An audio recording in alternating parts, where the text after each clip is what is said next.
Estás escuchando The Bad Guy Show. Yo, es D'shon El Villano aquí live de Great FM Latino.com y seguimos aquí la vuelta el Bad Guy Show. Aquí live from Triple One Studios, WQRXDB. Nosotros somos la gran FM Latina. Yes, sir. And I got a very special guest in the house right here, ART MORERA. Did I say your last name right? Nah. No. But How do you pronounce your last name? It's Morera. Morera. Yeah, Morera. Morera. Morera. ART MORERA. Yeah, what Morera. we want, you know. Yeah, ART MORERA. I've been dealing with that my whole life. Yeah. Man. I need ART MORERA en la casa. Bro, man, yo, you know, listening to your stuff, you got some great fucking music. You got some lyrics, fucking crazy wordplay, crazy fucking lyrics, flow all day. Thank you, man. Let me go into the nitty gritty because we was just talking about this right now. Yo, tell me a little bit about you, about where you come from, and how you get into this whole music thing right now. Man, I was born and raised in Miami, and like many of us in Miami, Florida, I bounced around from different parts of town, you know, living somewhere until the lease ends, then we move somewhere else, and just that's been my upbringing in South Florida. And I got into rap, hip hop culture in high school, man. This was like early 2000s. High? Barbara Goldman. Okay. I was in Barbara Goldman from freshman to junior, and then I had to go to another high school for my senior year. Okay. But yeah, man, you know, so I love the way that it played out because it allowed me to gain perspective of what it's like living in Miami in different parts of Miami. I stayed in, you know, South Miami and Kendall, Hialeah, the Roads, Little Havana. You know how it is. You go to El Periódico and see what places has an efficiency or something, and you just kind of hang out there till it's time for you to move again. Yeah. That's what's up, man. And in high school, you decided, yo, I want to rap. Yeah. That's what you got. Were you like? Did you like hip hop before that? Is that something, or was it something that you discovered and said, whoa, this is what I want to do? You know, like I did poetry since I was a kid. Okay. Like I remember I wrote my first poem like in 5th grade. Okay. And but I feel like of all genres of music, like it went from having a love for poetry to like really absorbing how powerful just music is. The Beatles, Bob Marley, Eric Clapton, like and then in the radio it was Big Pun at the time. I'm Hispanic. My older cousins were like, yo, rap is where it's at. And they had this rapper Big Pun, and I just felt like I identified with him because he was so advanced with the words. The lyrics, he was Hispanic. He was a heavy duty, so was I. You know, and then I was put on to Eminem, like the Slim Shady LP I just came out like a couple years prior to that. So I was introduced to hip hop in when I believe was like peak lyricism. Right. In hip hop. Yeah. The genre had advanced so much over the course of the last previous 5-10 years that, you know, the people that were older than me that got into rap when like Wu-Tang was predominant, and during those times, like I still wasn't there yet. Okay. So when I finally got into rap, it was like Big Pun, Eminem, you know, DMX, Jay-Z. That's what's up. Yeah. Yeah. And then seeing what's going on. So now I'm in high school and I see Don Dinero and Pitbull and seeing what's happening in the world, which is hip hop, but taking place in my city and watching it in front of my eyes, and I knew it'd be Latin people, you know. Yeah. And at that point, I just knew that this is what I want to do. Right. Yeah. That's what's up. Yeah. That's what's up. I could relate. That was a very crucial time for myself. You know what I'm saying? So I could definitely relate. Going forward. Did you have like a different name when you started rapping, or was it art from the jump? Well, when technically the first rap name that I was so proud to call myself was Sniper, and that was like for 2 days, you know. And then I felt like I was bestowed this purpose to like pursue rap and maybe elevate it. You know, you have aspirations that are very far-fetched when you're young because you don't have the proper perspective of like the magnitude of things. Okay. So like I was like, man, I feel like I'm a descendant of this craft, you know. I was almost like just like introduced into it. So I called myself Descendant for like 5 years, and that's when I was doing MC battles, like signing up to an MC battle, and you freestyle for 30 seconds, then I freestyle for 30 seconds, then you get to rebuttal, then I do one last rebuttal, and then the crowd decides who won. Remember those days over instrumentals? Yeah. What a good time in Miami hip hop. But so yeah, you know, that's where you, for anyone that grew up like a shy or like an introvert, like getting on stage, grabbing a mic, and hearing how your voice sounds out of some speakers is a very profound moment. Sure, yeah. And then like you turn over to your opponent who's just trying to pursue their dreams too, and it's like may the best man win. And I took my losses. I definitely went on a streak where I was kind of hard to beat when I became good at it. Okay. And then you know, after that is when you decide like, man, I could keep freestyle battling forever, but like I really want to make like classic rap music. Right. You know? Right. Because it's two different things, you know. Absolutely. A battle rapper isn't exactly a songwriter. You know what I'm Yeah. saying? And vice versa. Right. So, And I didn't like that, you know, there was a stigma that like battle rappers can't make music. right. That is true. That stigma exists. Right. Yeah. What they say about I Cassidy and so many. I mean, I proved that wrong though. I make amazing music, and when I was battle rapping, like I was good at that too. So like I just felt like I could keep battle rapping for a while, but I know that the real game is the music. Okay. You know, you to develop your musicality and how to have your tone a certain way when you rap into a condenser microphone, like. Right. You know, Right. yeah. That's what's up. When is it that you find yourself like that? Because like a lot of artists go through, you know, their period of kind of like finding themselves. When is it that you find yourself like Art Morera? Morera. Perdón. Yo, Art Morera. think of it this way, like this is right now. This is this era of hip hop. Right. There will be more eras. Of course. More era, you know. So I like that. That's very cool. That's very cool. So like after I was in this rap group, fresh out of high school, we were managed by Drop. I don't know if you know Super Engineer Drop. Yeah, it comes to mind. Yes. Yeah, he's shout out to Drop and to Orlando Leyva. Nice. These guys were managing myself and 3 other homies, and we were just in this group, and we almost got signed. We went to like New York and had all these meetings with labels because, you know, Holy shit. blah, blah, and it just, for whatever reason, it didn't happen. Right. The politics of it.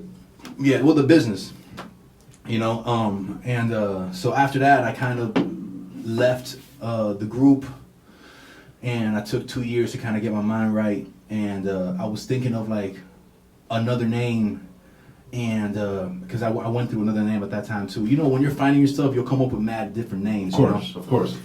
And then my pops was like, "Why you gotta keep coming up with imaginary names? What's wrong with the name I gave you?" And my name is Arthur, you know. And my mom would always say, "Hey Art," to me, and it was an epiphany. And at first it was just Art, but you know how hard it is to find me when you Google Art. Yeah. You know what I'm saying? That makes a lot of sense, brother. So that then makes a lot of sense. I was like, let me just put my last name too, and here we go. Okay. And at that point, it's like no more gimmicks, no more personas. It's you coming through through that mic. Absolutely. Incredible. Yeah. Did you pursue production and other areas of the craft, sound engineering and stuff like that? Right. So like you know in the Matrix when Neo is like sitting there and Jacked in. and the operator Yeah. uploads jujitsu into him. He uploads kung fu, and then Morpheus is like, "Show me." Right. Right? So when I was in this group, all I knew how to do was rap. I was raw talent, right?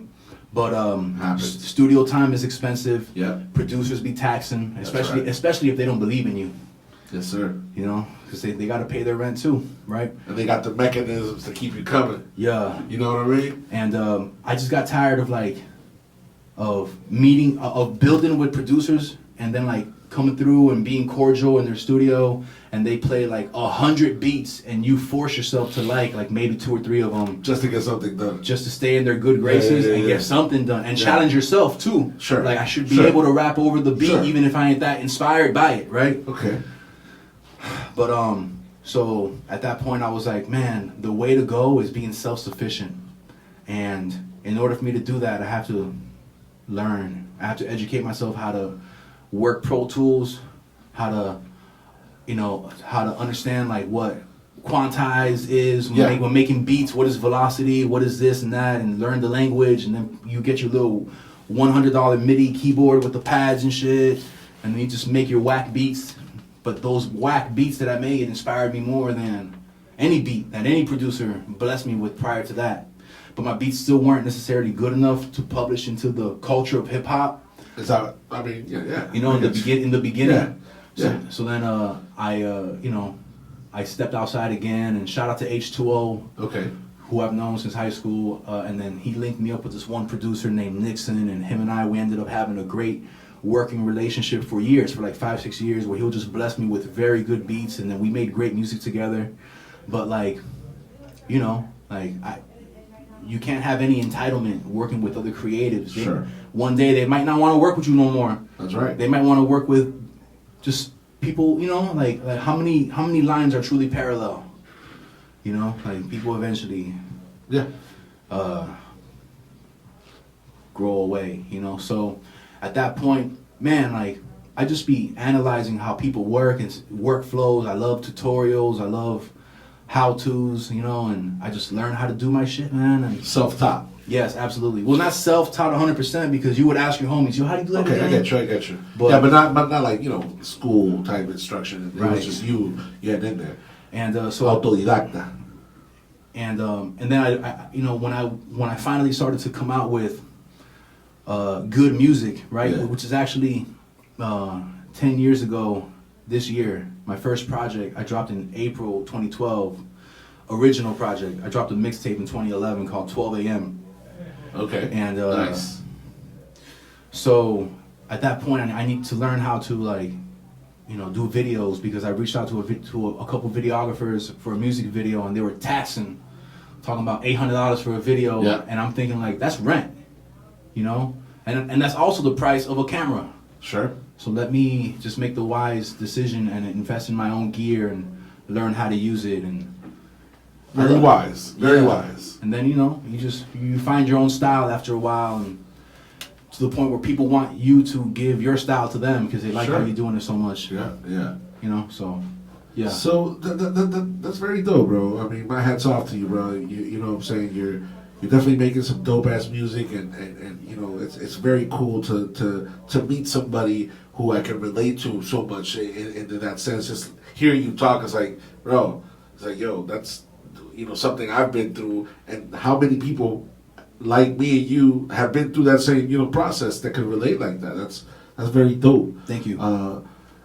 Fast forward a little bit, getting into the whole Kendall versus Hialeah thing. But that's fast forwarding like A lot. There's- Okay, yeah. like, a lot happened between where we left off at and Kendall vs. Hialeah. Yeah, but the reason I wanna just jump in so fast forward into everything, and not that we're not gonna go into everything else, but like, why do you think that it got to that level of where it got to? Because it started off as something like so innocent and simple, just like, hey, you know, seemingly.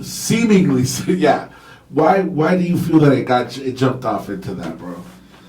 Because I've had Shotty here give his perspective and age, and and of course Ed gave, you know, his, and Orion too. Yeah, Orion, of course, he weighed in. So I want to get your perspective, you know, brother. Right. So the year's 2020, right? Yeah. The pandemic. Prior to that, like in 2019 or so, I believe, is when I decided that I wanted to travel a lot, and I bought a shitty van for $2,000, Okay. a cargo van, and I knew that I wanted to. I had to go to prison for a little bit, or for some dumb shit with weed, or Damn. for marijuana. Wow. Right. That fucking sucks.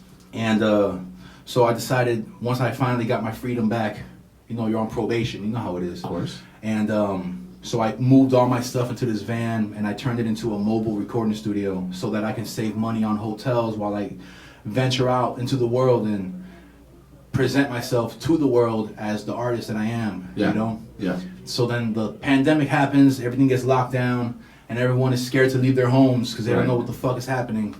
And with the blessing of my family, you know, because I didn't want to, like, necessarily abandon them Of course. With no communication. Of course. And I decided, like, I'm going to go back to North California, to Humboldt County, where they grow all the weed. You ever seen the series on Netflix, Murder Mountain? Yeah, of course. You've seen that? Of course. All right, because that's where I was, right? I was there, like... Is it like that for real? It can be. That's crazy. So anyway, I had been working on an album called Time Away for like 5 years, and other music as well. So I dropped this album called I Was Here while working on Time Away. Okay. And I Was Here was a pleasant surprise. You know, I feel like there's so much context, man. But I got you. I'm not trying to.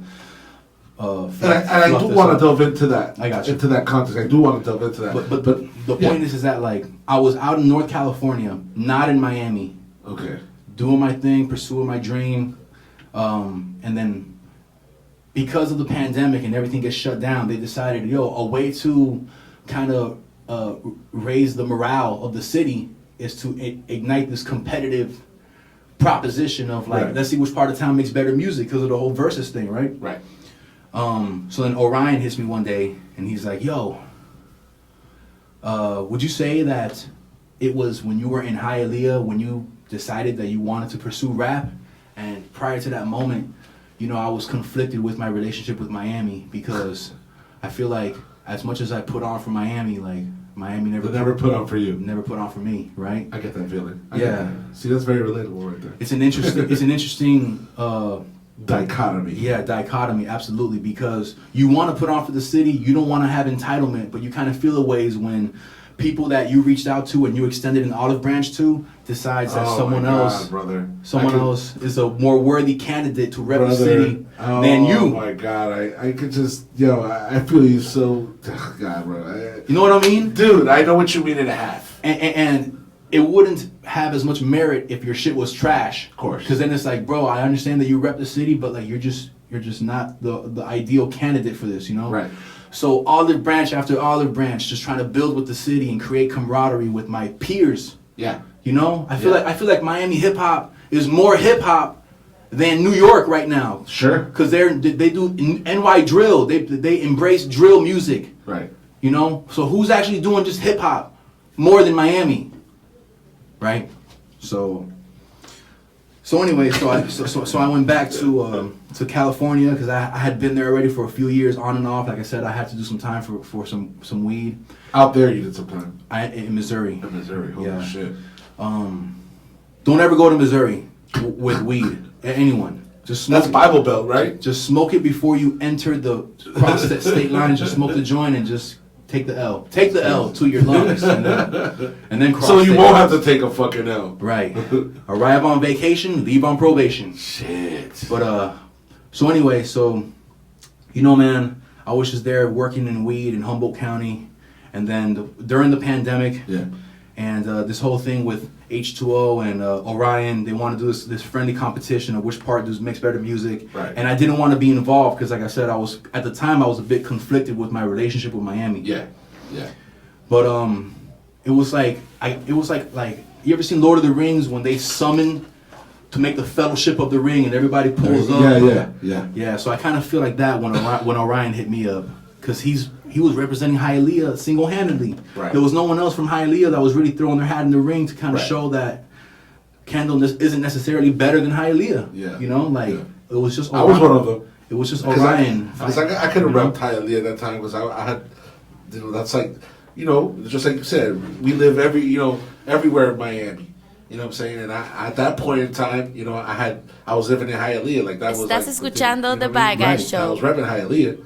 And, I had lived in Kendall for such a long time, but I didn't identify with that like that. But I didn't throw my I was just a spectator. It's all good. I was a spectator. I understand your reasoning as well. So you threw your hat in. Well, the reason why I threw my hat in is because H2O says something slick about me in a bar, and I didn't appreciate Shut up. it. What did he say? He said, he told Orion, he goes, even people in your own hood know you got to leave Hialeah to get famous, like ART and NFA did. Shut the fuck up. And shout out to NFA. Straight up. Look, if you're gonna say something about me, at least be accurate. Not even a sub, just straight up. Yeah, he said my name. And this is H2O. I remember I bought H2O's Illiterate CD when I was in high school. and he drove to my spot to hand me the CD. And I've always had a great relationship with H2O, and I love him. But and how did you come? Why the fuck would you say how that? did you even come aware of the? Oh, because you were listening, and you to the show is what I mean. Their show, to his show. I was in tune with what was going on. Yes, from afar, because I was, like I said, I was up in the mountains. Yeah. So you heard that, and then that just right, pulled you back in. Absolutely. It's like, like prior to that, like not even a month prior to that, I swear on my life, not even a month prior to that, I was, contemplating. I was watching this interview with Slug from Atmosphere. Are you familiar with Atmosphere? I've heard of. Never met him. It's a Minneapolis hip hop group, and Slug, the rapper from the group, was like, I would never I would never diss anybody. I'd rather just diss myself. And I admire the way that they moved so much as an indie hip hop group that I tried to emulate my career like how they did. Okay, without having to do some shit like that. And I was like, man, I hope I never have to say anything ugly about anyone, Right. And that was like a month prior, but So when H2O said that about me, like all these rhymes started to come to me, like my high school MC Descendant rebuttal game started to, the sword got unsheathed, And, sword that never had been dull, right? Because you've been sharpening your skills this whole time. And let me tell you, man, like I said, I have a recording studio in my van. Yeah. I have solar panels on it, so I have like infinite energy, I guess. That's crazy. And so you were out there. Yeah. God, tell me about this. So you were out there, you hear this, and you're like, let me go into my van. Facts. I was like, I was bucking weed. So bucking weed is like, so the weed. Tell me about it. The weed grows from the stalk, and then the branches grow outward, and the bud grows on the branches, right? Okay. And you're supposed to, like, bucking is when you cut the branches off the stalk, and now you have all these branches, a bunch of baseball bats of weed in a tote, Oh shit. And so I was doing that during that time, right? That's crazy. So I basically told the folks I was working with, like, I'll be right back. What? And I got in my van and I drove off to this little turnout. It's in the Avenue of the Giants, which is it's a road in North California where you drive through sequoia trees. Sequoia trees are the ones that are 500 feet high. Yeah. The photos of people hugging a huge tree, and they're tiny in the picture, hugging this huge tree. Yeah. It's those. Those are the giants that they're talking about. So I parked there. It was winter. It's gloomy because it's winter, and I'm up in the Pacific Northwest. So I was barely getting any sun to recharge my electronics. Yeah. So I kind of had to rush this shit. And Oh shit. So like, I just recorded I recorded what I wrote. That shit was like electricity in your body that you just had to get out.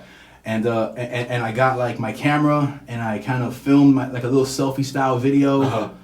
And I put the lyrics on there because I learned how to edit video long ago. And I published it and I went back to work. And It was on. Shit was clicking.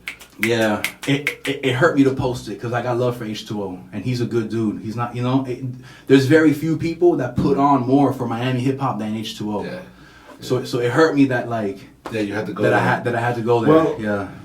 How's the relationship now with him? I mean, shit, man. After that happened, you guys. It was like a year and terms you guys on? Over a year now that we kind of like, obviously weren't in the best of terms. But when I came back this time around, I made it a point to link up with H and just make sure that we're good, Okay. And no, we're straight, man. Okay, Shout good. out to H, man. Good. But matter of fact, H got it like the least bad out of everyone else that I went out after that. Right. Because after Tap Water, which is a song that I dropped to H, every day after I dropped another diss track. For the next week, I dropped Tap Water, then I dropped Cold Day and Kendall, then Old Gold, then Cold Weekend Kendall, then Scapegoat, and then Miami Boy.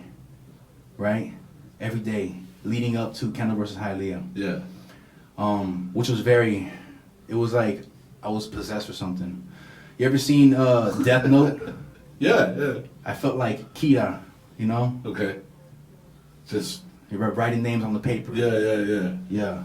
That's crazy, bro. And let me tell you, man, like a lot a lot of true colors were revealed during this process of who's who. You feel me? So does that does like presently does that put you like in a kind of weird space with people because you know what I mean like. You're cool with Mad Kendall people, like, you know. You're cool I love with Kendall, Mowgli. man. Like Mowgli, shout out to Mowgli. He's like, I love Kendall. That's Kendall right there. You know what I mean? My whole agenda of getting involved in this is like humbling the city because people want to act like they're more than what they are, and they have more to work with than I had to work with. They had like the studio's here. Yeah. You know, you have the studio with the preamp and the booth and the water bottles and the mini fridge and the ashtrays, right? And I'm in the mountains. Out there with your van, with a shitty van, and I'm able to outperform everyone. So there's no excuse. Right. There's no excuse why you aren't going harder. Right. And until you go harder, don't be talking to me about you're a legend because you're not. That was you know. And then I solidified my legendary status in the city, which is what I always wanted. It's crazy how I got. So who was saying that they were legend? On throats. Was it Asians that was saying it was like legend? Who's that legend in their head that like you've been referred to like if look. Patience, homie, it's a slow grind. Right. Maybe you're just a legend in your own mind. Right. How you repping Dade waiting for a cosign. That's why no one from the scene made it out the 305. No lie. Kendall looking like Palestine. The hell, Art, we're supposed to be allies. Had to take a leap, like Jordan with the foul lines. Then give you props just to keep your morale high. This ain't Hialeah versus Kendall, look around. This is me versus the fact y'all okay with putting out all this whack shit, trying to put the city on the atlas when actually you're talking with your foot on your mouths. Talking to your phones, rapping to your phones, looking amateur. Thank God I did a lot of camera work. I am a nerd. What you know about the aperture? Nah, what you know about drawing lines on the paper to make a calendar with a bunch of little plans on the side, God willing, waiting for the day when you can get back to work. Who's the king? I'm Arthur with Excalibur. I think Kendall is in need of a talent search. Damn, boy. Damn, boy. That's in Cold Dane Kendall. Damn. It was just a chin check because I want my city to be, I want hip hop to discover all the talent down here. Yeah, but the reason why, but the reason why it hasn't happened yet, you know, I believe is because people just aren't putting out the dopest shit like they could, like they're capable of. Okay. Talking about y'all legends. Yeah. I mean, you understand what I'm saying? Yeah, I do, man. I do because I see a lot of that, you know, and it's just like, look, I can relate a lot to what you're saying because I've been there. I feel like I've been there, and you know, I've seen shit where, you know, unfortunately, you know what I'm saying. Yeah, we have to like do shit with what we have, and sometimes what we have is nothing, right? So you got to go extra hard. You know, you went another route. You did this whole thing where you became self-sufficient, and like right there, that's like the name of the game. There's nothing more hip hop than making something out of nothing. Right. That's what I'm saying. You know what I'm saying? So that right there, you know, my hat's off to you, bro, because you know what, the city do need to get chin checked. You know what I'm saying? Just like you, I'm tired of a lot of that bullshit that goes on. You know what I'm saying? You know what's funny? After I dropped that, and after I dropped those tracks, they started to call me the sniper from Murder Mountain. Remember what my first rap name was? Yeah, the sniper, right? Yeah. There you go. So full circle moment. Full circle. So the album ended up being called Murder Mountain, and what's funny is that after that happened, I returned back to Florida. I drove back. I just decided to drive back. Really? And I drove back to Florida, and I ended up filming like 60 music videos for local artists. Wow. On the way here? No, here. Oh, here. Oh, okay. I got here and I linked up with anyone that I feel was buena gente. Yeah. You know, and like, that's it, let's do it. I'll give you the homie price. Doesn't matter how, you know, because my video work is worth more than what I charge people from the city. For sure. Facts. That's what's up. You know, and like now, when you YouTube some artist from Miami that you feel like is dope, and they have a music video by me, it's most likely like their best video. Nice. Because I want the city to look good, man. I don't want y'all to be rapping to your phones looking amateur. Yeah, no doubt. You know what I'm saying? Hell yeah. That's dope, brother. That's dope. You know what? Let's play a little music. Let's go in a little bit on you know what I'm saying? You got time, right? You ain't about to leave like right now, right? I'm here, man. Yeah, you here, right? So let's get into some music. Let's listen to some more of this Death Valley, and we're gonna come back and we're gonna talk about Death Valley and everything like that. I appreciate you here, brother. Big shout out to, that whole movement, Kendall, Hialeah, everybody out, Absolutely. Everybody, involved with that, with the Cypher in the Circle, and, 35, all the fam. Like, shout out to all y'all motherfuckers. Miami. Yes, sir. Here we go. Estás escuchando The Bad Guy Show. There it is, man. D'shon El Villano, El Bad Guy Show, live, the Great FM Latino.com, WQRXDB. We are the Gran FM Latina, I got Art Morera in the cribbo. Brother, thank you so much for being here with us today. It's like so interesting to be able to talk to you and get to know you after, kind of like seeing you around the movement so much, and like honestly, you know so many people that I know. Like we were just talking about that right now. Like everybody knows everybody, so like seeing you with like Mowgli and the fact that shout out to the Wolfpack, man. Yeah. Yo, straight up, Mowgli. Yo, shout out again to you, brother. Yo, that is one motherfucker that spits. Yo, I've known him for like 20 years. He's my favorite rapper, man. Yo, that motherfucker, shout out to him. You know who else too? Joey DeSilva, another member of the Wolves. Okay. Yeah, shout out to Big G too and Belief as well. All right, there you go, man. Yeah, all the Wolves. Yeah, so it's so interesting to be able to like meet people who like other people know, and then it's just like it's just around there, and then getting to know you a little bit. So talented. We were talking a little bit about how you saw yourself forced to be like so autosufficient, self-sufficient. I sometimes I think in Spanish it's like autosuficiente. Yes, you had to rely on yourself, on you being self-sufficient, and you got yourself a nice little van, right, and you put it together. Right. What did you put in this van? Tell me a little bit about this van. It has 2 solar panels. It has 2 batteries. It has a recording studio. It has. No, wait, hang on there, because usually stuff that you could find in a van is some solar panels, sure, but a recording studio. Yeah. How is it that you put a recording studio in your van, brother? Well, because of the solar panels and the batteries, I have electricity. So I bought a preamp. I have a Chaotica eyeball, which is a foam sphere that you put the microphone into to kind of isolate it. We got a couple here too. Right. Yeah. Shout out to Chaotica eyeball. And man, the van is actually really good acoustics, bro. Wow. It's like a little isolated chamber in there. Wow. And that's it. You're in there sitting down or standing up? Well, it's not a high top van, so I have to be sitting when I rap. But you can't tell. Right. No, sure. But yeah, there's that, and I just sit there with my laptop and just. You work with Pro Tools? Yeah, I'll work with whatever. Pro Tools. I've done some shit on GarageBand when I didn't have the Wi-Fi to log into Avid. Yeah, that whole thing. Out there in Death Valley, there's no signal. Holy shit! So you did all that on GarageBand? Well, what I did was I wrote the lyrics, I wrote the rhymes, and I recorded like a reference version of it in GarageBand, so I don't forget the flows. Right? Okay. And then every now and then, like by the visitor center in Death Valley, there's like 1 bar of roaming signal.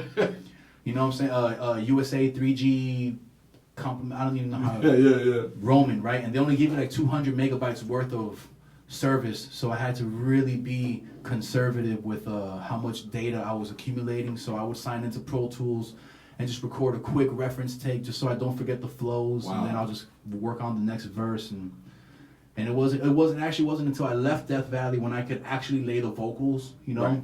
Con paciencia. And that's how I did it, man. Right. So your van is a mobile recording studio, and you have the idea of going cross country, right? Yeah. And recording stuff cross country, obviously. Correct. But going to Death Valley specifically, right, to record an album. Well, yes. What's the inspiration behind something like that, bro?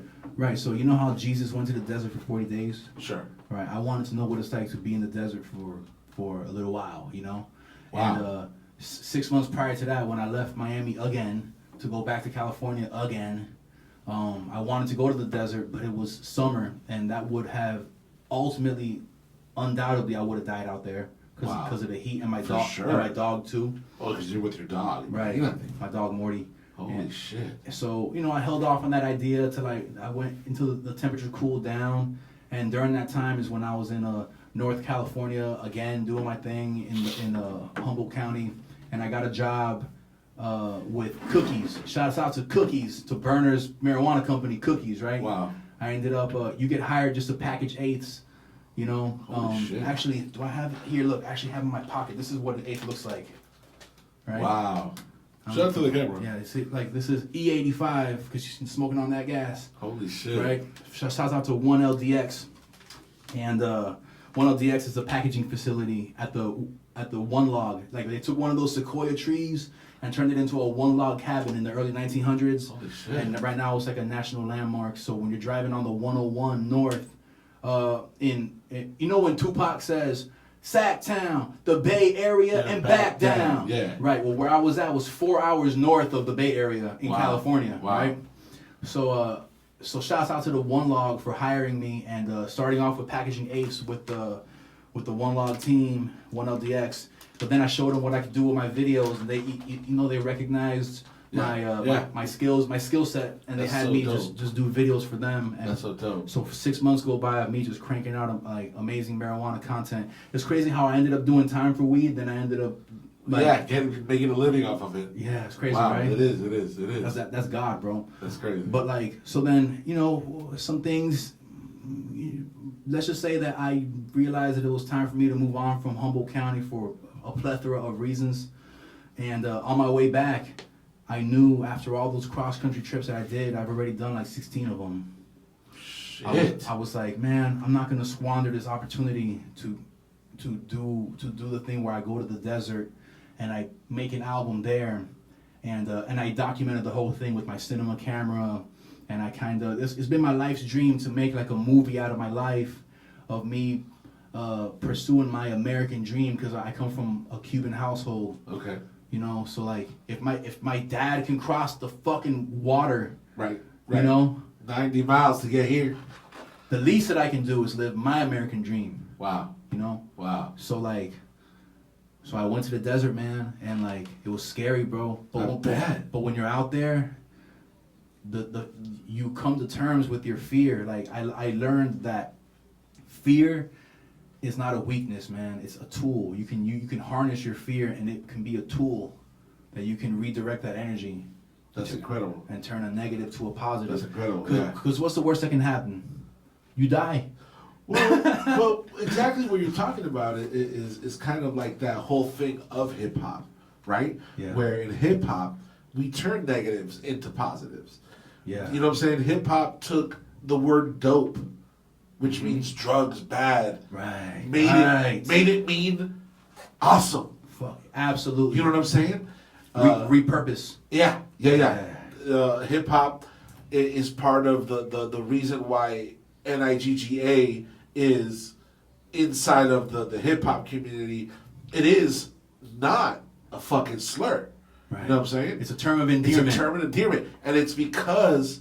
And if you live the culture, it's just the way people talk. Yeah, it's the way people talk. And if you're from Miami, you hear Chico say it all the time. Right. And maybe every other word. And not just, I hear you. But like, that's what's so great about hip hop. You turn a negative to a positive. Yeah. So that's where I was going with it. Where like you're telling me that going out there and facing your fear and taking that and turning it into that inspiration to make that album. Absolutely. Now let me ask you this: being out there, was there any point in time where you were like fearful, like? Because you're out in the fucking desert. Not only are you in the desert, you're in the desert called Death Valley. Okay? Yeah. Was there any point in time where you were like, damn, I might have fucked up? You were kind of maybe fearful for your life? That you might not even come back? Did you ever feel like that? Was there a point like that? Well, what I realized being out there is that fear is going to be an ongoing sensation that you will feel the rest of your life. Okay. Like fear is never truly going to completely go away. And when you accept that as just a constant in your life. Yeah. Like how Jay-Z says, you gotta learn to live with regrets. Sure. Right? Sure. Well, fear is the same thing. Because learn to live with fear. That's you, like, it's more like that. Fear is what it feels like when you are aware of the danger. Right. But the danger is still there. Sure. So you have to harness it and just not let it consume you. Right. And so, man, I was, you know, I went to some dispersed camping where, like, there's no services and there's no one will ever come to your help out there. And that's where I split some wood and I made a little campfire. And I wrote Wish You Well, which is the first song that I wrote to set the tone for this album. Okay. It's the first song on the album. As I left Cali, I headed to Death Valley, and this is what happened. On the way back to the MIA, I went missing in action. And, like, I just go off from there, right? And dope. So dope. Yeah. You know, man, it's the same butterflies you feel before your name gets called and you got to go on stage, you know, or when the judge calls you. It's the same, I got to face my destiny, you know? So out there, did you ever feel like, holy shit, You just gotta, I need to get out of this one? not that I need to get out of it. Like there was like some close calls, you know, like. Right. Like, tell me about it. I mean, I was, you know, when I went to film the music video for Wish You Well, I went to. There's a part in Death Valley called Artist Palette, where there's different color, like rocks and it's like a easel with all the different colors, like Bob Ross, but it's made out of rocks, right? So I'm hiking up steep hills with camera gear so I could film this music video, and I'm using a tripod as like a walking stick to go up there. And I mean, if I lean back too much and I start tumbling down the hill, I could that's serious injury. Sure. You know, I saw one rattlesnake. I wasn't able to get it on video, but I saw it before it slid away. I saw. Yeah, because imagínate getting bit by one of those motherfuckers out there. That's crazy. You ever seen True Grit? The movie True Grit? Yeah. You know, you know when she gets bit by the rattlesnake? Yeah. And Rooster Cogburn rides her horse Blackie, the black horse that she called Blackie, to try to get help. And like even then, she still ended up losing her arm. Of course. Yeah. Yeah. Well, you know, so like there's real dangers out there. Real dangers. And like that other movie, the one where the guy with the hand that he has to fucking saw through his hand. Saw? No. That's one of them.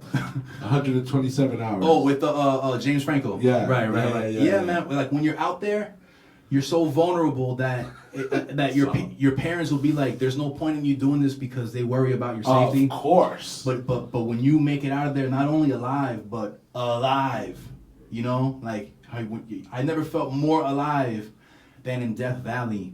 And when you are in the presence of danger and death, you might as well smile back, man, because death is smiling at you already. Wow. And that's why I smile so much nowadays, because being alive is dope. Dude. It's dope. It's dope.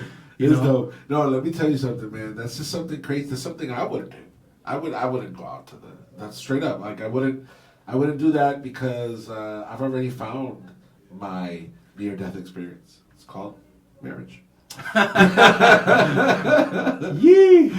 Okay? Yeah. I've already found it. And I've kept it for 15 years. So there, Art. Try living in Death Valley for 15. No, God bless you, man. God bless you. Thank you. Yeah, I mean, look, man, but what's crazy is this, right? Is that, like, after I left Death Valley, like, I left with so there's one gas station in Death Valley. Oh. And that gas station charged $6.70 for regular gas. And then when I pulled up to of course, they can charge whatever the fuck they want. Right. I mean, so when I pulled up to the pump, ready to like just kind of, all right, you know, I'm just gonna put like a quarter tank, and that should give me enough to get to the next gas station and pay a more reasonable price, right? Because I already had only had a quarter tank left.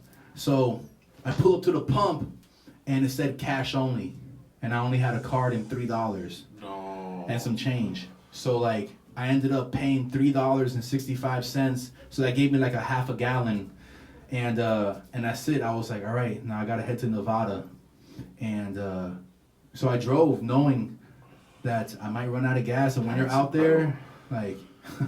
So anyway, were you on a road, or is it like you're just on straight up desert? Nah, there's roads, man. Like there's off-roading where you drive on like rocks and shit. Yeah. If you get any pamphlet from Death Valley, there's warnings saying that prepare to change a tire because it happens all the time out here. Holy shit.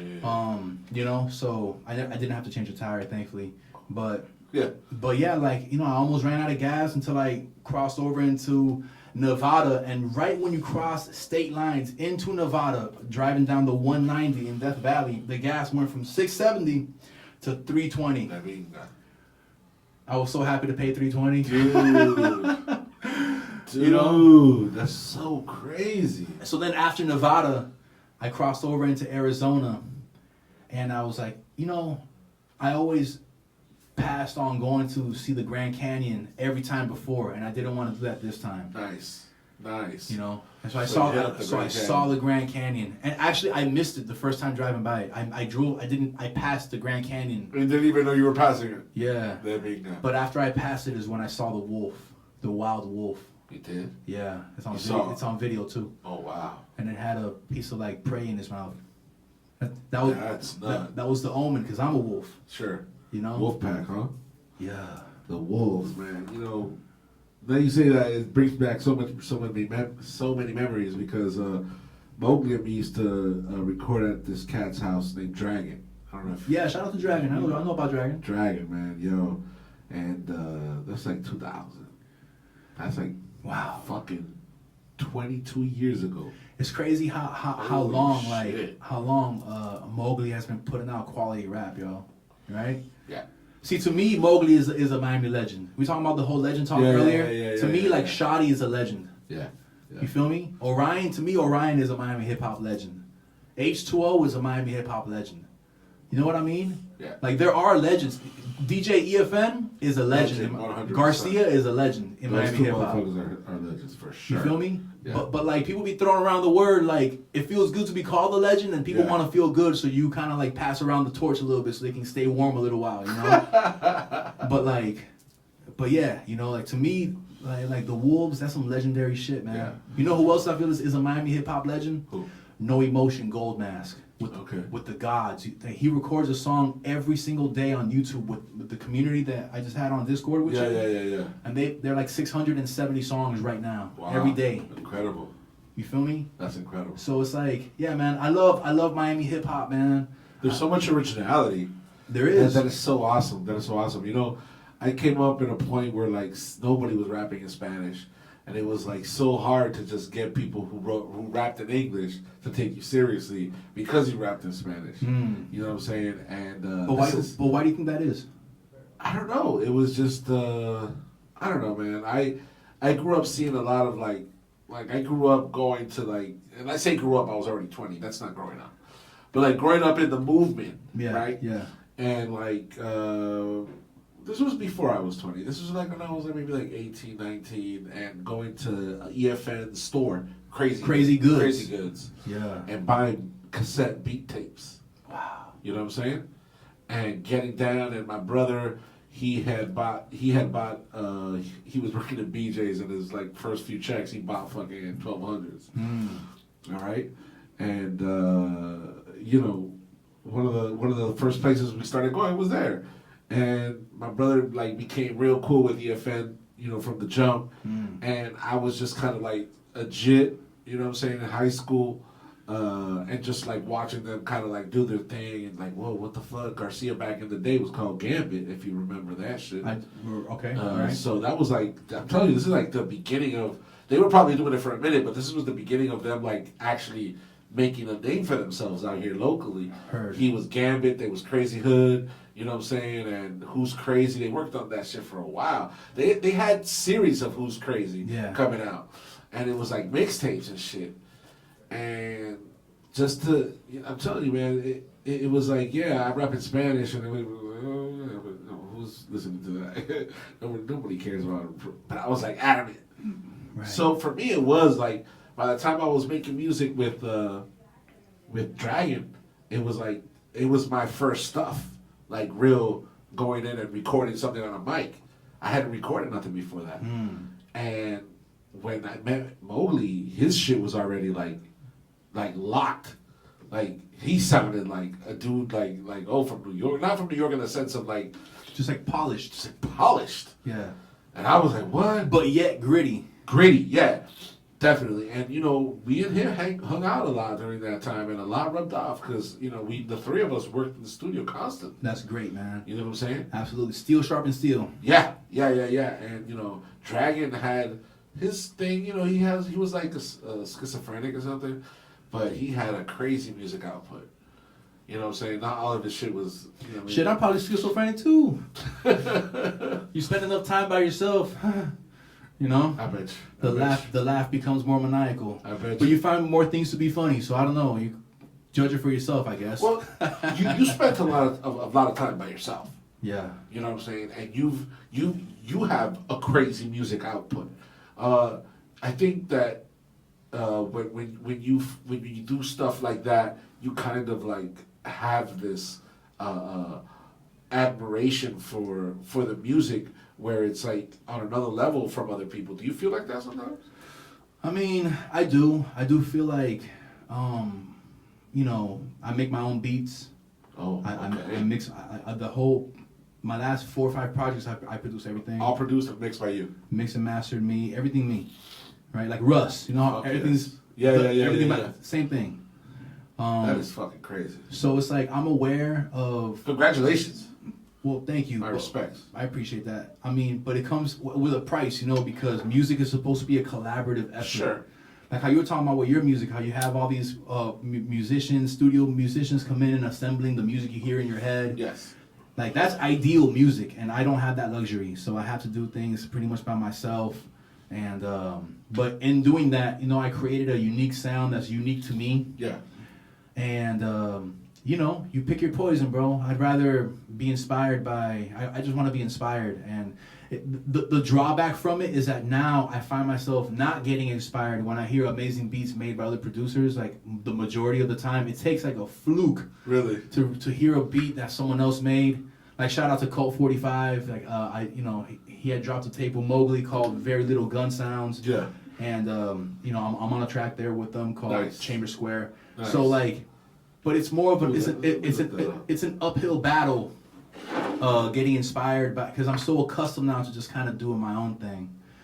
You feel me? Yes, so there's definitely. pros and cons to everything, man. No, I get you because like I can relate to that. This is the album I'm working on now is the first time I ever do that.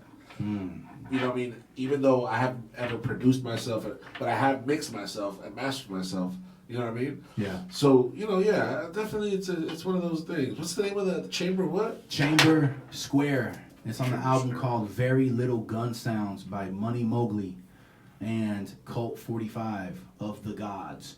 The Gods! What is it? What was the name of the album? Very Little Gun Sound. Yeah. Yeah, shouts out to Colt 45. Funny story, I actually asked Colt 45 to hook me up with some drum breaks, which I used for all the drums for Death Valley. Yeah. Like all the producers out there are gonna relate. When you get like a new pack of drum breaks, it's like you're a kid in a candy store. You know what I'm saying? Yeah. I feel like because I kept using this, you know, no matter how many kick drums you have, there's nothing like a new dope kick drum, you know? Of course. And snare and whatever. Of course. So you were here in Miami, and then you decided I'm gonna head out. Yes, again. So, oh, okay, because I thought that you were over there in the mountain, and then you decided to go to Death Valley. But no, you came to Florida, came to Miami. After Murder Mountain, I returned to Florida. Uh-huh. I did all the music videos for everybody. Then I left again, went back to California, started working with Cookies, and then I left there and went to the desert, and now I'm here. That's a crazy timeline, brother. That is a crazy timeline, back and Yeah. forth, driving yourself. Yeah, man. Infinite miles, man. Shit. Yeah. That's very dope, though. That's very dope. That's you're gonna have crazy stories for your kids, brother. Yeah, I mean, they're all going to be like scary stories. No more stories! Yeah, right? No more stories! I just want to be on TikTok. Oh, my God. Yeah, that's kids today. That's for real, bro. Yeah. Yo, and so right now, what are you working towards a new album right now? What is that? What's your plan right now? I just dropped Death Valley, so right now I'm just raising awareness of that. I'm doing pop-up shops. I was just at Esquina de Abuela. Shout out to Dre the Dominican and Fabian for I saw you out there. yeah, for hooking it up. I shared a merch table with No Emotion Gold Mask, which has been a dream of mine to just like. There's something about, remember the old Y100 pop-up shops they had? Back in the day. Like, you know, you'll just drive and you'll hear the music coming from somewhere, then you'll see the PA system and the banners and the Easy Up. Like, I like that, but for independent artists, right? So, like how indie labels just pull up and you see like a merch table full of merchandise and the banners and here, take a sticker, and you know, you take photos with fans and shit. That, to me, that is the life. Nice. You know, so I'm just focused on that right now. But I'm not gonna lie, some rhymes have been coming to me, but like, you know, I'm gonna let it chill for a little bit. Sometimes rhymes, they stay in my memory for like 6 months before I finally commit them to a song. Okay. You know. Okay. And may I hit that? Oh, of course, bro. Yeah. Shit. Thanks, man. I'm such a lightweight nowadays, yo. I'm like a one-hitter quitter kind of weed smoker. So are you promoting any other shows right now? Do you have anything coming up? Anything you'd like to plug besides the Death Valley? Well, yeah, man. Check out Money Mowgli's Very Little Gun Sounds and the Noe Mowgli tape, which is Mowgli and No Emotion produced, right? Right. And then shouts out to thank you, man. Shouts out to the gods. Like No Emotion just came out with Psalms of the Gods. It's his album with him and all the gods. You know, contributing towards the rhymes, because that's how they do it. He raps them, but they all rap. Right? Yeah, because he didn't create a style. He created a way to think. Okay. Which is crazy. Rappers come up with styles to rap. This dude, No Emotion, came up with a way to think and then deliver the thoughts in rap form. It's crazy. Okay. Okay. So, man, it's, you know, there's that. Shouts out to Shadi. He just dropped Mosvich. Part 3? Yeah, part 3. Yeah. It's dope, man. Like, the night before I dropped Death Valley, I hollered at him and I was like, we should link and play each other's albums. Nice. It was a cool little hip-hop moment. Dope. I played him my shit, he played me his shit, and it's like, it's just great. Imagine how like Jay-Z must have felt when he was dropping music at the same time as the Fugees, of course, Method Man, Big Pun, DMX. And everybody having that excitement behind it. Like, there's so much dope shit coming from all directions. Well, right now, that's literally what's happening in Miami, Florida. And it's all because of Kendall versus Hialeah. Because prior to that, people were comfortable. You know? Prior to Kendall versus Hialeah, there wasn't a flame under people's chairs. But since then, everyone has been going hard. Every single artist has been going hard from putting on for the city. Yeah. You know, so like, I just feel like it's a great time in hip hop for people to pay attention to shit coming out of Miami. Yeah. And I love that I'm here. Like, you know, when I'm out in California, all these cool shows go down in Miami. The West Side Gun at Esquina de Abuela, and all these cool hip hop moments that I'm not there for. I'm somewhere else, and then fear of missing out sinks in, you know? Right. So I was like, nah, man, let me be in my city while shit is bubbling, because I contribute to the bubbling in my own way. For sure. So why am I absent when they call it attendance, you know? No doubt. I love that. That's a great way to think about it. Yeah. You know, right now it's like there's the next I think it's Friday or Saturday. Shotty's gonna do the release over at the Roots Cava. The release party, right? Yeah, the release party. Yeah. I'm gonna do a little thing. I don't know if you've met a dude named Skeptical. Skeptical. Yeah. Yes, I mean I believe I've met him like in passing. Okay. But yeah. Shout out to Skeptical. Yeah. I got a new little song we put out. I'm gonna play it for you in a little bit. For sure. Called Columbia Basquiat. And we're gonna do like a little couple scenes there, you know what I'm saying? You know, it's everybody gonna be there type shit. We want to be able to do some B-roll out there, so we're gonna be doing some shit out there for that. Are you gonna get on the mic? I wasn't booked for that show. Okay. But sooner than later, I will provide a live performance and. Okay. Yeah. All right. Definitely. You know what I'm saying? I want to talk to you about that too. But that's very dope. So. Let them know where they can get you. What you got a website, social media. Let them know what it is. Right. So it's ART MORERA on everything. ART MORERA on Instagram, on YouTube. I'm barely on Twitter. Discord. Like people join the Put them on game. The Discord is amazing, man. It's like an online community. It kind of feels like when you would walk into your favorite classroom when you were in high school. And, hey, day, and everyone's like, yo, because it's the funnest class, right? That's kind of what No Emotion and the Gods Discord feels like. I'm gonna get on to that, man, because that sounds very dope. It's so tight, man. ARTMORERA.com. If you want to watch the making of Death Valley, go to my YouTube. It's youtube.com/Art Morera, and it's a playlist on there called Some Miles Back, which is the name of the series. Okay. It's a 10-episode series, and you know, I could die right now, man. I'm happy with what I did. That shit is so wrong, man. My hats off to you. Thank you. That's like something that like we all dream of as artists, and you know what I'm saying? To be able to do some shit like that. I've always dreamed of doing some shit like that. It's a celebration of life. If you're still alive, that means that God isn't done with you yet. Dude, let me tell you, man. I survived a few gunshots, and that's how I feel. Shit, I feel like I was put here for this. You know what I'm saying? I almost froze to death. I woke up with ice on my person. That's what I was asking you, to give me some details about, like, if you went through some shit like that. Right. So when I left the Grand Canyon, my van broke down in the middle of a national forest. Right. Oh, but hold up, this isn't in Death I told you it got crazier even after. Wow. Because I wanted to make it home by my birthday. It was, I started the new year January 1st and 2nd is when I finally got there. And my birthday is on January 12th. So I had 10 days to finish this project and make it home by my birthday. Holy shit. To see my family on my birthday. Yeah. So, and I had time, because, the world isn't that big, bro. Like, you can drive from Florida to California in, like, 3 days if you go hard. Right. But, like... That's crazy. But, like, after I left the Grand Canyon, my van broke, and I had to drive with, the serpentine belt broke, so I drove with no steering wheel. Damn. Or brake pads on a road with ice. Shut up. For 50 miles. Till I finally got to JJ's Auto, the closest mechanic to where I was at. Wow. And I parked there, expecting them to be open, but it was Saturday, so I had to wait till Monday. What? And it was 19-degree weather, which is obviously below freezing. Wow. And so in my van, my dog, you know how dogs be curling up and they take your blankets from you? Yeah. So like, and when warmth and cold collide, it creates moisture. Condensation. Sure. So start sweating under the bed. You start sweating, right? Yeah. So that's moisture on my person. And so I woke up in the middle of the first night and I had to kind of like break the ice on me. Yo. I almost froze to death.